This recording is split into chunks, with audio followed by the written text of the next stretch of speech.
Je suis tombé sur cette charte sur Twitter que j'ai trouvée hyper intéressante. Cette charte, c'est ce qu'on appelle le cycle de la hype de Gartner. En gros, elle va refléter l'évolution du développement des technologies à travers 5 cycles. Il y a 5 étapes principales dans la prise de maturité d'une technologie. La première étape, c'est le Technology Trigger, c'est le déclenchement de technologie. C'est quand un nouveau système est présenté au marché pour la toute première fois, ce qui déclenche un potentiel nouveau cycle. Exactement comme quand ChatGPT est sorti. Ensuite, on a beaucoup de hype qui se crée autour de cette technologie, des produits qui se développent. Tout le monde croit que ça y est, c'est le nouveau truc qui va tout changer. Ça monte, ça monte, ça monte. Et du coup, tout le monde commence à avoir des grosses attentes par rapport à ce produit. On a un gros pic d'attente, on se dit que ça y est, ces nouveaux projets, ils vont tout changer, ils vont être absolument exceptionnels. Sauf que la technologie, elle est très récente. Et du coup, les projets qui se développent à ce moment-là, ils ont sur les épaules des attentes absolument énormes, trop énormes, mais ils sont pas vraiment à la hauteur. C'est assez logique, on se rend compte que... c'est pas top quand même, il y a beaucoup de problèmes, c'est pas vraiment au niveau de ce que j'imaginais. Donc la hype redescend. Ouais, ok, bon, c'était pas si fou. Et vous avez vu que même avec l'IA, qui a eu un nouveau paradigme énorme, on l'a eu cette sensation. Bon, ChatGPT, il est pas si fort, on n'ira jamais plus loin, l'IA c'est cool, mais c'est plafonné, etc. On descend ensuite à la phase 3, le creux de la désillusion après la grosse piste noire qu'on vient de se manger. Tout le monde est un peu déçu de cette fausse hype, le désintérêt devient de plus en plus total, les gens s'en foutent complètement, plus personne ne veut injecter de fonds sur le projet, c'est le bottom depuis le lancement. Cette période, elle est très compliquée. Elle dure généralement des mois, voire des années. Et d'un coup, le peu de gens qui avaient travaillé sur la technologie, dans la toute première hausse, vous vous souvenez, la fameuse grosse hype post-sortie, et qui sont restés quand plus personne ne s'intéressait. Ces gens, ils ont commencé à acquérir de l'expérience, ils ont travaillé, ils ont testé, backtesté, stress-testé, tout ce que vous voulez qui finit en testé. Et leur V1, elle était pas top. Leur V2, c'était un peu mieux. Il y a des trucs à améliorer, mais c'était pas trop mal. Et la V3, elle était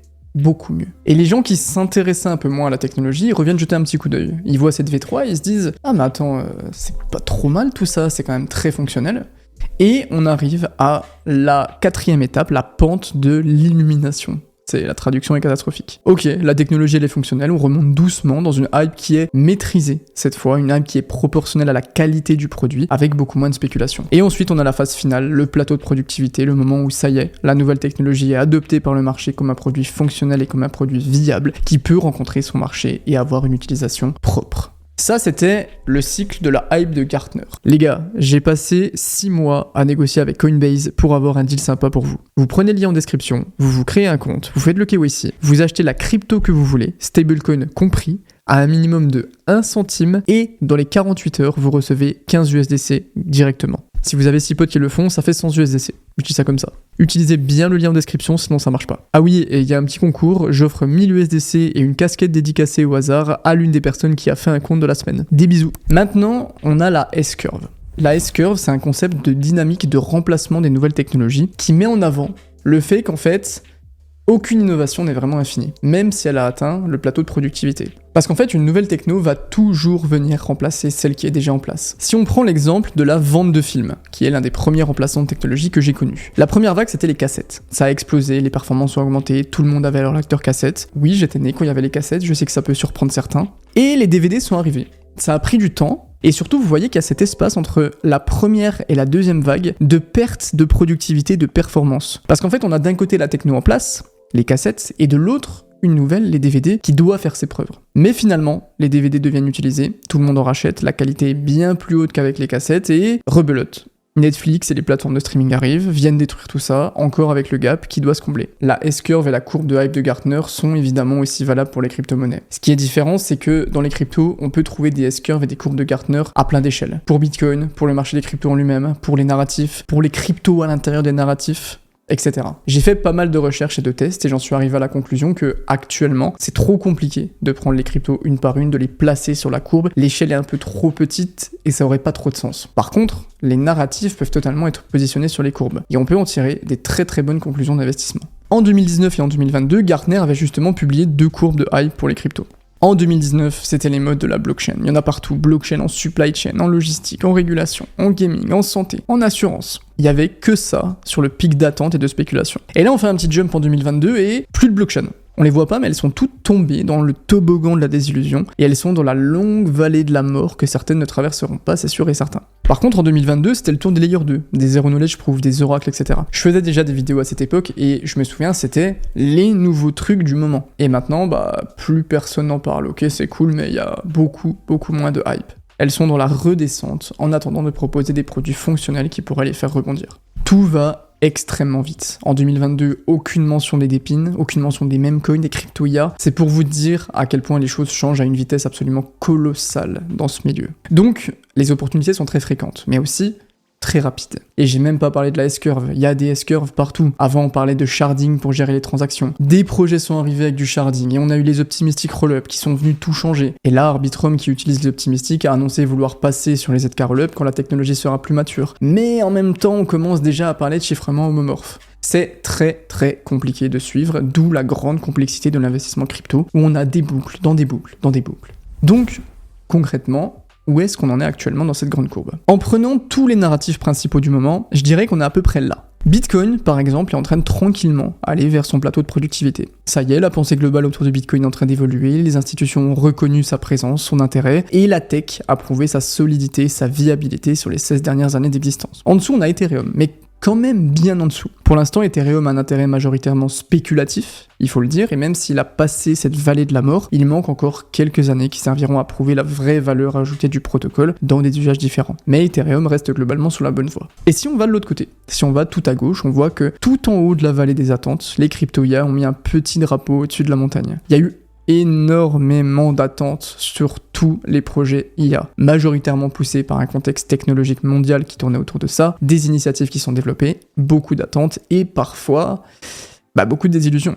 Pour l'instant, on manque de moteurs de demande vraiment stables et de signes d'adoption qui sont clairs, qui peuvent nous faire penser qu'on est plus loin que le haut de la montagne. Tout est encore très spéculatif. À peine derrière l'IA, on a les deux gros principaux acteurs qui, selon moi, devraient arriver à ce stade bientôt, qui sont les Dépines, les projets d'infrastructure décentralisés, et les Real World Assets. On sent qu'il se passe un truc, mais on est encore dans une phase ascendante, où on a des nouvelles initiatives, des nouveaux projets qui vont arriver pour venir confirmer la valeur ajoutée. Ça veut pas dire que l'IA, qui est tout en haut, n'a plus de nouveaux projets qui vont arriver, attention. C'est pas parce qu'un projet est tout en haut que demain, il va descendre. Vous voyez ce que je veux dire? C'est des phases, et voyez ça comme des escaliers, plutôt qu'une simple charte. Vous voyez aussi que j'ai mis les mêmes coins à peine de l'autre côté. Eux, ils sont juste au moment où t'es assis, tu sais, sur le toboggan, t'as les mains sur le truc là, et là, il y a la ligne, il y a le petit truc vert qui s'affiche pour te dire que tu peux y aller et que tu peux lâcher. Ils sont juste là, les mêmes coins. Il y a encore une spéculation absolument énorme dessus, mais on commence à sentir des petits signes d'essoufflement progressif dans le volume, dans l'engouement, dans les idées. Et l'une des grosses erreurs que l'on puisse faire actuellement avec ce type de projet qui est juste en dessous de la descente, c'est de buy le dip d'un projet en début de descente. À savoir aussi que les périodes entre les différents stages sont très variables entre les projets. Bitcoin a mis 10 ans à monter la pente de l'engouement. Des projets montent tout en haut des attentes et redescendent tout en bas en seulement quelques mois. Et d'ailleurs, c'est généralement quand la montée est très rapide que la descente est très violente. On voit les NFT, les ICO, le métaverse qui sont au fin fond de la désillusion, ils sont dans le gouffre, du gouffre, et dans le dernier gouffre, il y a un gouffre, et il y a très très peu d'espoir pour certains d'arriver à remonter. Tous les projets qui redescendent ne remontent pas, c'est sûr et certain. Les Layer 2 sont un peu au milieu, avec beaucoup d'autres narratifs technologiques, comme les oracles, la data availability, les ZK Rollup, etc., qui n'ont pas un engouement énorme de par leur complexité, mais qui avancent pas à pas vers des évolutions. Pour moi, le gaming est encore en période de descente. Il peut passer très vite de l'autre côté, mais je suis un peu plus mitigé que certains de mes collègues concernant son évolution. Par contre, ce qui est très intéressant, c'est la DeFi, la finance décentralisée. C'est l'exemple parfait du projet qui s'est fait démonter au dernier cycle, mais qui a continué à s'améliorer, à proposer des solutions, à combler les faiblesses. Et là, on sent qu'il se passe un truc. Les projets DeFi bien solides, comme AAV, ont gardé une base d'utilisateurs stable pendant des années, continuent à générer des revenus, même dans un contexte pas spécialement propice à la spéculation, et semblent progressivement trouver leur marché. Alors que, pour le coup, c'était vraiment pas gagné. À son pic de hype, la DeFi c'était plus le bordel que le jour des promos Lidl. C'était la course à qui a le plus gros yield, Ponzi sur Ponzi, protocole pas sécurisé, hack, etc. Et c'est l'exemple parfait que la crypto n'est pas le petit persécuté de la finance qui se fait boycott par tout le monde, surtout quand on voit certaines personnes venir chouiner parce que la blockchain n'est pas assez adoptée, les particuliers comprennent pas l'innovation, etc. Une technologie pérenne, avec une vraie valeur ajoutée et une adéquation de marché, sera utilisée sans aucun souci. Bon, maintenant qu'on a placé 3 courbes sur un logo, 3 logos sur une courbe plutôt, quelle conclusion on en tire pour nos investissements? Comment on gagne de l'argent dans les cryptos? Est-ce que c'est quand un protocole génère des revenus? Est-ce que c'est quand un protocole augmente sa TVL, quand il y a plus d'utilisateurs actifs? Non. c'est quand un projet connaît une croissance tellement significative que son jeton en est obligatoirement affecté. Mais la croissance, elle a exactement la même valeur si on passe de 10 € TVL à 100 € que de 10 millions à 100 millions. Et qu'est-ce qui a le plus de chances d'arriver ? Un projet qui passe de 10 € à 100 € ou un projet qui passe de 10 millions à 100 millions? Mais lequel a le plus de chances de foirer? Vous l'avez compris, c'est simplement une question de risque-récompense. On a concrètement deux possibilités. On peut investir dans des projets qui sont dans des phases récentes de la courbe, dans la première ascension, et on peut essayer d'aller tirer profit de toute la spéculation qui navigue autour. Gardez quand même en tête que si un projet prend 30% via de la spéculation ou grâce à sa technologie et ses revenus, c'est la même chose. Il a pris 30%, point barre. Dans la phase de spéculation, on va moins regarder la qualité de la tech, la tokenomique, les revenus, les frais générés, tout ça. Les éléments les plus importants, c'est le narratif et le momentum. Vous devez trouver les projets de cette courbe qui ont une communauté solide, qui ont des rumeurs de marché et des technologies prometteuses. Une technologie prometteuse, c'est littéralement une preuve de concept. Ah ok, ce truc, ça pourrait être stylé pour telle application. Si ça l'est, ça fait gagner beaucoup d'argent à tout le monde. Donc on va essayer. Mais on sait pas si ça le sera. Évidemment, c'est très compliqué car vous allez être face à une panoplie énorme de projets et il va falloir trier. Mais c'est là qu'on peut trouver des 10 à 100, des nouveaux projets qui, uniquement par de la spéculation, prennent une traction de fou. Par contre, attention à avoir une prise de profit beaucoup plus cohérente parce que je pense que c'est assez visuel, ça peut aller très très vite. Maintenant, il y a une autre approche. Allez chercher les projets qui sont près du bas de la piste, mais qui sont prêts à remonter. C'est une stratégie extrêmement différente. Cette fois-ci, il n'y a ni narratif ni momentum. Tout le monde s'en fout, on est en bas, il n'y a plus aucune hype. Ce qui va être important, c'est de faire une analyse fondamentale proche de ce que font les investisseurs d'entreprises classiques, c'est-à-dire regarder les métriques d'adoption, d'utilisation, les revenus, la trésorerie, la roadmap, la tokenomics pour essayer d'identifier si le jeton est propice à une prise de valeur. C'est évidemment beaucoup moins excitant. La stratégie, ça va être d'identifier les protocoles qui ont survécu au gouffre du fond de la pente et surtout qui sont viables sur du long terme. Pour être viable sur du long terme, il faut deux choses. Des utilisateurs actifs et des revenus. Aller dans cette direction, ça peut prendre du temps, parce que la valeur réelle, entre guillemets, est beaucoup plus longue à percevoir que de la spéculation, mais normalement, si votre analyse est propre, vous allez être positionné sur des initiatives beaucoup plus pérennes, avec un portefeuille beaucoup plus sain,